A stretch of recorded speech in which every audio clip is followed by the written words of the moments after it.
Hello guys, I welcome you all to my YouTube channel. I am Sitish. इस video में हम discuss करेंगे Jammu and Kashmir के बारे में। गाइस मैंने सोचा है कि मैं वीडियोस बनाऊं भारत के सभी स्टेट के ऊपर, सभी यूनियन टेरिटरीज़ के ऊपर, हर एक एस्पेक्ट को कवर करते हुए, जैसे कि उनकी हिस्ट्री, पॉलिटिकल डेवलपमेंट जो रही है, वहाँ की कल्चर, वहाँ की ट्रेडिशन, वहाँ की इकोनॉमिक एक्टिविटीज़। आज हमने चुना है जम्मू एंड कश्मीर। होप करता हूँ कि आपको कुछ नया सीखने को मिले। और मेरा इस वीडियो बनाने का एकमात्र उद्देश्य यही है कि मुझे भी कुछ सीखने को मिले और आप लोगों को भी इससे कुछ फ़ायदा पहुँचे। तो गाइस स्टार्ट करते हैं आज जम्मू एंड कश्मीर के बारे में। सबसे पहले हिस्टोरिकल बैकग्राउंड जानते हैं। लेट 16th सेंचुरी 1586 को मुग़ल एम्पायर वहाँ इस्टेब्लिश्ड हुआ। फिर 1749 में अफ़गान एम्पायर, अफ़गान आए। फिर 1819 में सिख एम्पायर का इस्टेब्लिशमेंट हुआ, जिसे लीड कर रहे थे महाराजा रंजीत सिंह। फिर 1839 में महाराजा रंजीत सिंह की अनफॉर्चुनेट डेथ हो गई ड्यू टू इलनेस। उसके बाद सिख एम्पायर श्रिंक करने लगा। नॉर्थ वेस्टर्न एरियाज़ में सिख एम्पायर की काफ़ी डोमिनेंस थी। उनके मरने के बाद घटने लगा, श्रिंक होने लगा। फिर 1845 में एंग्लो सिख वार हुआ। एंग्लो इन सेंस अंग्रेज को कहते हैं, ब्रिटिशर, जिसमें कि सिख एम्पायर को हार का सामना करना। अब 1846 में through treaty of Lahore Sikh empire को कश्मीर का जो इलाका है जम्मू एंड कश्मीर का, उसे ब्रिटिशर को देना पड़ा। अब ब्रिटिशर के अंडर वो सिख एम्पायर जम्मू एंड कश्मीर आ चुका था। अब गैस जैसे कि हम सब जानते हैं कि ब्रिटिशर ऐसे जगह पे ही राज करना चाहते थे जहाँ से उनका मैक्सिमम बेनिफिट हो। और जैसे कि हम जानते हैं कि जम्मू एंड कश्मीर एक माउंटेनियस इलाका है। उस टाइम पे वहाँ से रोड, रेल यातायात की सुविधा नहीं थी, तो उनको ये नहीं लगा कि ये एरिया हमारे लिए बेनिफिट है रूल करना। तो वो क्या किए कि वो इस जम्मू एंड कश्मीर को डोगरी डायनेस्टी को उन्होंने 75 लाख में बेच दिया। गाइस डोगरी डायनेस्टी राजपूत के द्वारा एक डायनेस्टी थी जो डोगरी बोलते थे, और वो हिमाचल और कश्मीर के आसपास रहने वाले राजपूत क्लैंस थे। उसके बाद गाइस ब्रिटिशर ने एक चीज़ का ध्यान दिया कि थ्रू देयर पॉलिटिकल एजेंट वो जम्मू एंड कश्मीर पे अपना वर्चस्व बनाए रखें, ताकि कोई एक्सटर्नल एग्रेशन आउटसाइडर से वो मुकाबला कर सके। अब 1870 के आसपास की बात है, जब रसिया सेंट्रल एशिया की तरफ अपना वर्चस्व बढ़ाना चाहता था, अपनी टेरिटरी को एक्सटेंड करना चाहता था, तो उनके लिए एक मार्ग था गिलगिट के थ्रू, जो कि जम्मू एंड कश्मीर में आता है। गाइस इस टाइम पे वो पाक ऑक्युपाइड कश्मीर का एरिया है। जो गिलगिट बल्तिस्तान जो एरिया है वो नॉर्थ पार्ट है पाक ऑक्युपाइड कश्मीर का। तो वह ये चीज़ बिल्कुल पसंद नहीं करते थे कि यहाँ रसिया इंट्रूड करे, यहाँ से इंटर।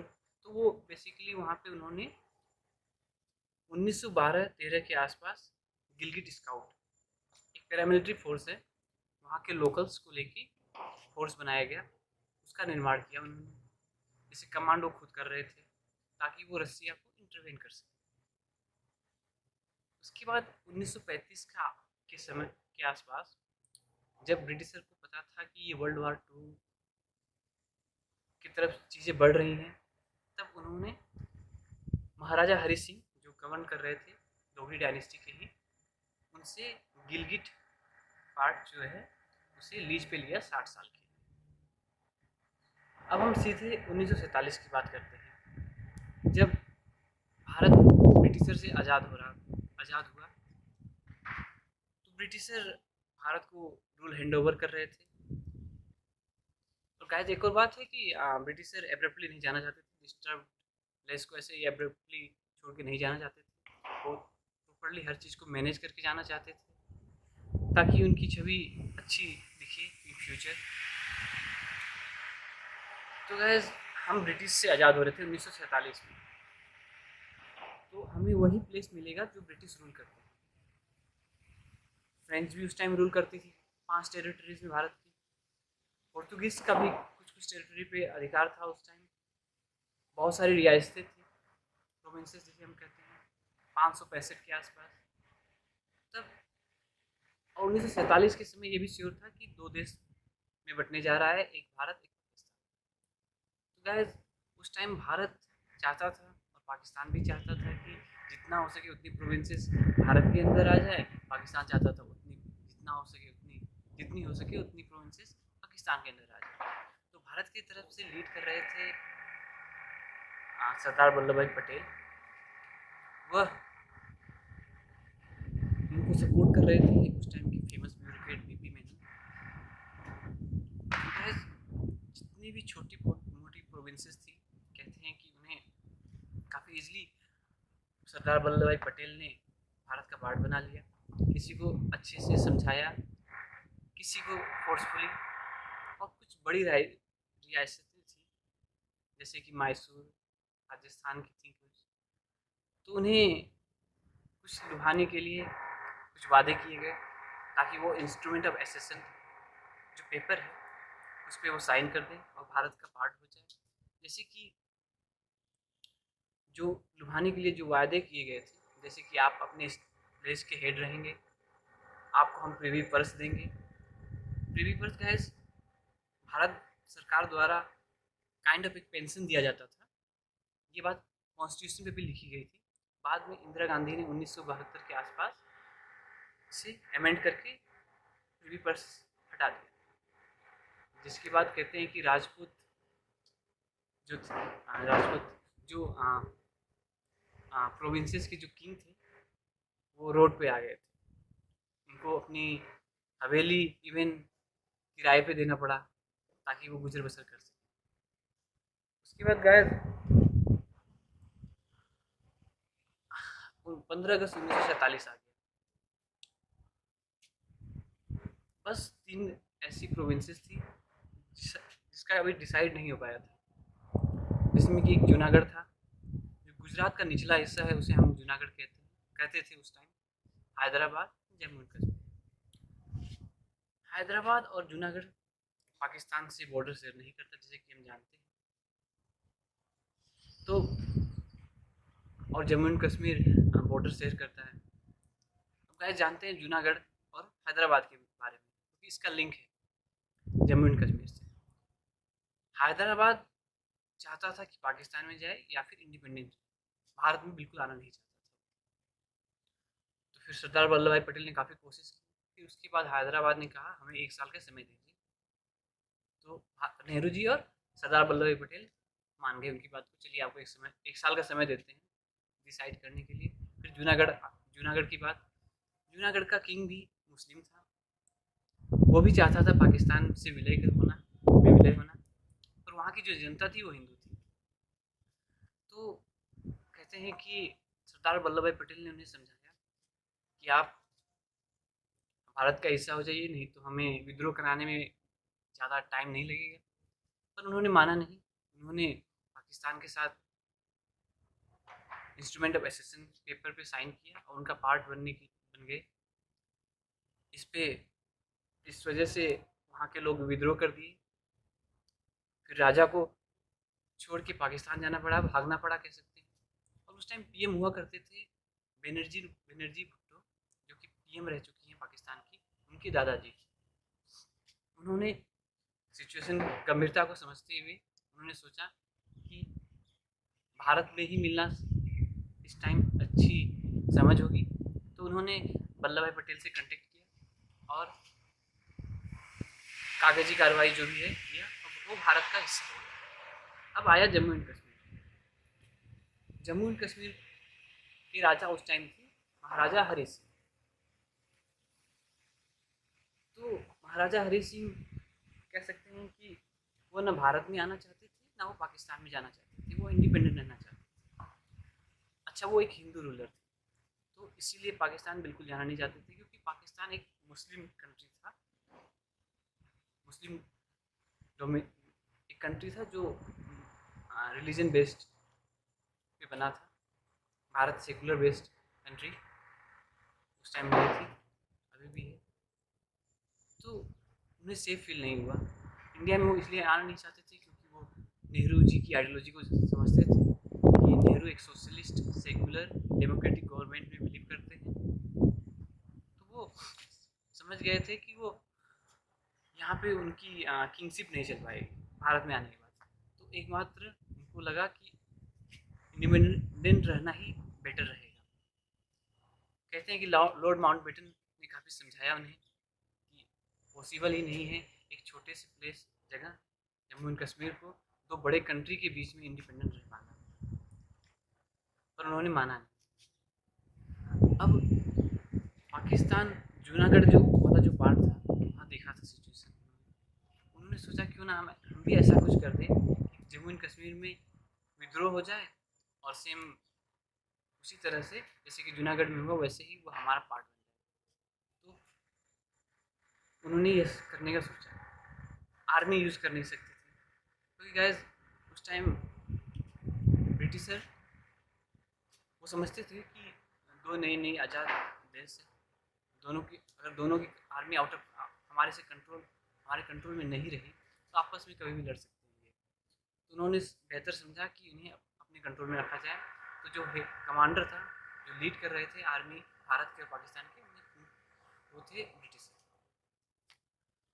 और उस टाइम यूनाइटेड नेशन भी बना था, वर्ल्ड वार 2 जस्ट खत्म हुआ था और ब्रिटेन एक काफ़ी बड़ा मेंबर था उसका। तो वह कभी सपोर्ट भी नहीं करेगा इंटरनेशनल टेरिटरी, क्योंकि वो जम्मू एंड कश्मीर उस टाइम इंटरनेशनल टेरिटरी था भारत और पाकिस्तान दोनों के लिए। उस पर आर्मी जाए। तो जिन्ना साहब ये समझते थे बिल्कुल कि आर्मी तो हम ले जा नहीं सकते। तो उन्होंने क्या किया, अपनी आर्मी को सिविलियन ड्रेस में भेजा ताकि विद्रोह कराने के लिए। और इस तरह से भेजा कि ऐसा फील हो कि वहाँ की आम जनता विद्रोह की है, ना कि पाकिस्तान आर्मी गई है। और ट्राइबल्स वहाँ के पाकिस्तान से कहते हैं कि बहुत सारे ट्रक में सैकड़ों ट्रक में आए हुए। 20 अक्टूबर 1947 की बात है जब वो वहाँ से चल दिए। 23 अक्टूबर के आसपास वो पूरी पहुँच गए। और यहाँ पे महाराजा हरि सिंह के कमांडर थे राजेंद्र सिंह। उन्होंने राजा जी को समझाया कि देखिए सिचुएशन काफ़ी गंभीर है, हमारी जो आर्मी है उसमें भी मोस्टली पॉपुलेशन मुस्लिम की है, उन्हें अगर लुभाया गया तो वो पाकिस्तान में जा सकते हैं, जो कि बाद में ये हुआ भी। वो पाकिस्तान की तरफ से हो गए। और अब कहे 23 अक्टूबर को वो उरी पहुंच चुके थे पाकिस्तान के आर्मी लोग, जो कि सिविलियन ड्रेस में। अब वहाँ से ज़्यादा दूर श्रीनगर है नहीं जैसे कि हम जानते हैं। तो राजेंद्र सिंह ने क्या किया कि एकमात्र जो पुल कनेक्ट करता है उसे विस्फोट से उड़ा दिया, जिसकी वजह से 2 दिन का डिले हुआ। इस बीच यहाँ पे राजा जी सिचुएशन की गंभीरता को समझ गए। उन्होंने दिल्ली फ़ोन किया, बीपी मेनन आए, फिर राजा जी के पीएम से बात किए, फिर दोनों मिलके राजा जी से बात किए कि एकमात्र उपाय यही है कि आप भारत में विलय हो जाइए, इंस्ट्रूमेंट ऑफ एसेशन जो पेपर है उसको साइन कर दीजिए, तभी भारत अपनी फोर्स भेज सकती है। अदरवाइज जो उस टाइम के गवर्नर जनरल लॉर्ड माउंटबेटन थे वो अलाउ नहीं करेंगे, क्योंकि लॉर्ड माउंटबेटन अलाउ नहीं करेंगे क्योंकि ये इंटरनेशनल एरिया, इंटरनेशनल वार की तरह होगा, क्योंकि वह भारत का हिस्सा अभी तक नहीं है। अगर आप इंस्ट्रूमेंट ऑफ एसेशन पेपर पे साइन कर देंगे तो वो भारत का हिस्सा हो जाएगा, तब ये आंतरिक मामला हो जाएगा भारत के लिए, तब भारत अपनी आर्मी भेज सकता है। अब ये यहाँ पाकिस्तान आर्मी तब तक 25 अक्टूबर को बारामूला एक जगह पड़ता है, वहाँ पहुँच गई। और कहते हैं कि वहाँ पे उन्होंने इतनी क्रूरता की कि 2/3 पॉपुलेशन वहाँ की ख़त्म हो गई। बारामूला के लोग आज भी उसे याद करते हैं। अब इस सिचुएशन को देख राजा भी काफ़ी डर गए। फिर जल्दी से प्रक्रिया पूरा हुआ सारा इंस्ट्रूमेंट ऑफ एसेसन का। राजा जी साइन किए, फिर लॉर्ड माउंटबेटन के पास गया, फिर उन्होंने साइन किया। अब ऑफिशियली वो इंडिया का पार्ट हो चुका था। अब गए 26 अक्टूबर, वह श्रीनगर के आसपास एकदम पहुंच चुके थे। इंस्ट्रूमेंट ऑफ एसेसन जो पेपर पे साइन हुआ लॉर्ड माउंटबेटन के द्वारा, वो 26 तारीख को हुआ। अब 27 अक्टूबर को भारतीय आर्मी श्रीनगर पहुंची। अब गाइस यहाँ एक और पर्सन की बात करनी पड़ी, काफ़ी इंपॉर्टेंस है उनकी, शेख अब्दुल्ला। शेख अब्दुल्ला अलीगढ़ मुस्लिम यूनिवर्सिटी से पढ़े थे। 1932 में उन्होंने नेशनल कॉन्फ्रेंस पार्टी जो आज है उसकी स्थापना की थी। उनके बेटे फारूक अब्दुल्ला, उनके बेटे उमर अब्दुल्ला, जो कि अभी भी काफ़ी प्रोमिनेंट पार्टी है। कहते हैं कि शेख अब्दुल्ला और नेहरू जी का विचार काफ़ी मिलता था, और वो मुस्लिम लीग से बिल्कुल सपोर्ट नहीं करते थे। इसका मतलब ये है कि वो पाकिस्तान में बिल्कुल जाना नहीं चाहते थे। और यहाँ एक और चीज़ है कि जो राजा थे वो हिंदू थे। वह सारी बड़ी पोस्टों पे हिंदुओं को मुस्लिम को नहीं रखना चाहते थे। इससे भी नाराज़ था क्योंकि वो पढ़ा लिखा था। वो चाहता था कि वो नौकरी करे, पर उसे नहीं मिल पाया। तो वो काफ़ी नाराज़ था, उसने काफ़ी विद्रोह भी किया राजा के अगेंस्ट, जिस कारण राजा ने उसे बंदी बना लिया। फिर बाद में नेहरू जी के कहने पे, दबाव पे, राजा जी ने छोड़ा वो। अब इनकी क्या इंपॉर्टेंस है आप समझते हैं। जैसे कि मैंने कहा कि ये नेहरू जी की सोच में थे, तो या तो वो इंडिपेंडेंट रहना चाहते थे या फिर वो इंडिया में आना चाहते थे। इस चीज़ का फ़ायदा जब नेहरू जी ने उठाया, शेख अब्दुल्ला को रिलीज करवाया। और कहते हैं कि जब 27 अक्टूबर को भारतीय आर्मी जब पहुंची, तो शेख अब्दुल्ला ने काफ़ी हेल्प किया स्वागत करने में, और वहाँ मेक श्योर किया कि वहाँ की जो पब्लिक है कश्मीर की, वो भारत के अगेंस्ट ना हो। अब गैस भारतीय आर्मी पहुंच गई, उसके बाद अब उनके अगेंस्ट अटैक किया। काफ़ी लोग कहते हैं 1.5 साल के आसपास वार चला, इसमें काफ़ी लोग मरे। अब जो पाकिस्तानी आर्मी जो सिविल ड्रेस में थी, और जो वहाँ से आए थे पाकिस्तान से, उन्हें बैकफुट पे कर दिया। वो पीछे जाने लगे थे। अब आया 31 दिसंबर 1947 का समय, जब कहते हैं कि नेहरू प्री मैच्योरली वह यूनाइटेड नेशन गए। अब उन्हें लगा कि यूनाइटेड नेशन उनका सपोर्ट करेगा, क्योंकि कश्मीर तो उस टाइम ऑन पेपर भारत का हिस्सा था। पर ब्रिटेन और यूएसए, जो कि काफ़ी बड़े मेंबर थे, बड़े कंट्रीज थी, उन्होंने भारत के अगेंस्ट पाकिस्तान के सपोर्ट में बात की, जिससे कि वो काफ़ी खुशी नहीं, मतलब काफ़ी उनको बुरा लगा। फिर 1948 में यूनाइटेड नेशन ने रेजोल्यूशन पास किया, जिसमें कि उन्होंने 3 बातें की। एक की सीज फायर हो, ये दूसरी कि ट्रूस एग्रीमेंट, तीसरी अदर में बहुत सारी चीज़ें लिखी। सीज फायर का मतलब है गैस कि जहाँ पे हैं वहाँ पे रुक जाइए, अब वार नहीं करना है। ट्रूस एग्रीमेंट में 3 बातें उन्होंने कही। अच्छा, एक चीज़ मैं और कहना चाहता हूँ।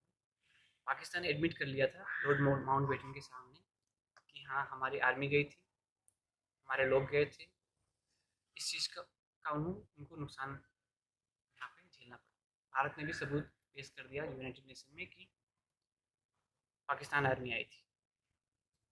अब यूनाइटेड नेशन जो रेजोल्यूशन पास किया, उसमें सीज फायर, दूसरी ट्रूस एग्रीमेंट। ट्रूस एग्रीमेंट में 3 बातें कही गई। पहली कि पाकिस्तान आर्मी, जो कि पाकिस्तान ने एडमिट किया है, उसे सबसे पहले वापस आना है पाकिस्तान में।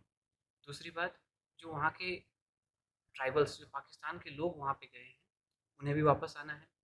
फिर यूनाइटेड नेशन भारतीय सेना को कहेगा कि वो भी वापस जाए, 2 कंडीशन के बाद, दूसरी 2 कंडीशन पूरी करने के बाद। उसके बाद वहाँ जनमत संग्रह होगा, रेफरेंडम। रेफरेंडम का मतलब आम लोगों का राय लिया जाएगा, आम लोगों से वोटिंग कराई जाएगी, आप क्या कहाँ जाना चाहते हैं। इस तरह से फिर यूनाइटेड नेशन की तरफ से बात कही गई। फिर 31 दिसंबर 1948 को नेहरू जी ने यह बात उनकी मान ली, और 1 जनवरी 1949 में जहाँ पे भारत और जहाँ पे पाकिस्तान का स्टैंड था, वहीं से लाइन ऑफ कंट्रोल वह खींची गई, और यह सोच के खींचा गया कि पहले पाकिस्तान वापस जाएगा, फिर भारत वापस जाएगा, फिर यहाँ रेफरेंडम होगा, उसके हिसाब से फिर आगे किसी कहाँ किस उस कंट्री को जम्मू एंड कश्मीर मिलेगा, आगे की बात, जो कि आज तक कभी भी हो नहीं पाया है। अब हम गिलगित की एक बात करते हैं। ये पार्ट जो गिलगित बल्तिस्तान वाला एरिया है, वहाँ पाकिस्तान के लोग पहुँचे नहीं थे। वहाँ पे जो रॉबर्ट ब्राउन थे, जो गिलगित स्काउट को हेड कर रहे थे, कमांडर थे, वह पाकिस्तान के फेवर में थे। तो उन्होंने गिलगित स्काउट की मदद से गिलगित एरिया को उन्होंने पाकिस्तान में विलय करवाया। उन्होंने गवर्नर जो अपॉइंट, अच्छा एक चीज़ मैं यहाँ पे और ऐड करना चाहता हूँ। गिलगित जो एरिया था, जैसे मैंने कहा कि 1935 में उसे ब्रिटिशर ने लीज पे लिया था। फिर जब उन्हें पता चला ब्रिटिशर को कि हम इंडिया छोड़ के जाएंगे, तो उन्होंने फिर से 1947 में ये हरी सिंह को दे दिया। हरी सिंह ने गवर्नर अपॉइंट किया, गवर्नर वहाँ पे गया। फिर गवर्नर ने देखा कि यहाँ सिचुएशन बिल्कुल अलग है, यहाँ पे 2/3 जो इलाका है वो गिलगित स्काउट के डोमिनेंस में है, और वहाँ के जो ब्यूरोक्रेट्स हैं वो डिमांड कर रहे हैं कि हमारी सैलरी बढ़ाया जाए, जो कि अनएथिकल डिमांड है, काफ़ी हाई सैलरी डिमांड कर रहे हैं। पर राजा जी उतना ध्यान नहीं दिए। अब रॉबर्ट ब्राउन चाहता था कि गिलगित वाला एरिया जो है पाकिस्तान में का पार्ट बन जाए। उसने क्या किया, गिलगित स्काउट को लेके वह गवर्नर रेसिडेंस को घेर लिया, और फिर सरेंडर करना पड़ा गवर्नर को। उसके बाद वहाँ पे पाकिस्तान फ्लैग फ्लैग फहराया। उसके बाद से वो पार्ट आज तक पाकिस्तान के अंडर में है। अब गैस वीडियो को रेकॉर्ड करने से पहले कुछ एक दो चीज़ के बारे में क्लियर कर लेते हैं। इस टाइम पे जब 1948 में जब रेड क्लिफ लाइन ड्रॉ हुई, तब 1/3 इलाका पाकिस्तान के अंडर था, 2/3 भारत के अंडर था। फिर 1962 में चाइना अटैक किया, और फिर जो अक्साई चीन बोलते हैं जो एरिया है, उसे उसके अंडर आज तक वो कंट्रोल में है, वो उसे छोड़े नहीं, जो कि around total Jammu and Kashmir का 17% एरिया है। तो आज के समय 35% के आसपास पाकिस्तान के पास है, 17% चाइना के पास है, बाकी पार्ट इंडिया के पास है। और एक दो चीज़ मैं और यहाँ पे कहना चाहता हूँ। जो ऐसा क्या हुआ कि उन्हें जम्मू एंड कश्मीर को आर्टिकल 370 के तहत स्पेशल प्रोविजन में रखा। इंस्ट्रूमेंट ऑफ एसेसन में ऐसा क्या साइन किया कराया गया कि बस हम डिफेंस, इंटरनेशनल रिलेशन और संचार, तीन ही चीज़ पे हम सेंट्रल गवर्नमेंट, पार्लियामेंट कोई भी चीज़ें करा हस्तक्षेप कर सकती है जम्मू एंड कश्मीर में। तो गाइज मैं यहाँ पे एक चीज़ क्लियर कर देना चाहता हूँ कि भारत इंस्ट्रूमेंट ऑफ एसेसन जो पेपर था, वो हर एक प्रांतों के लिए, हर एक प्रोविंसेस के लिए सेम था।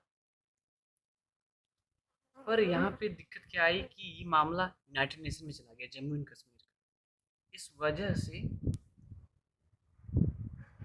इस चीज़ को आगे हमें बढ़ाना पड़ा, आर्टिकल 370 के थे।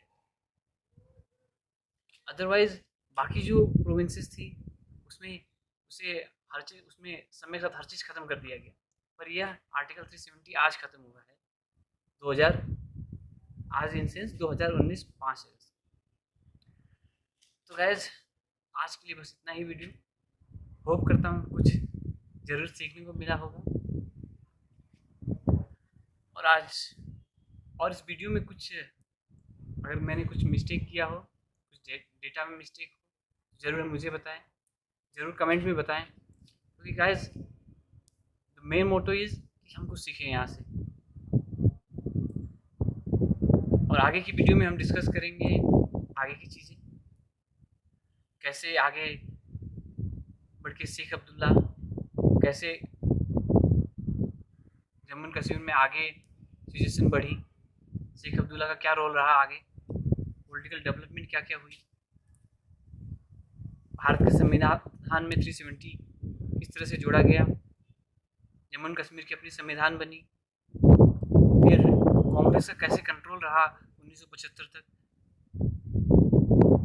उसके बाद फिर मिलिटेंसी कैसे बढ़ी, फिर असफा कैसे लगा वहाँ पे, क्यों लगाया गया, फिर आर्टिकल 370 में क्या क्या चीज़ें लिखी गई थी और उससे फिर कैसे हटाया गया,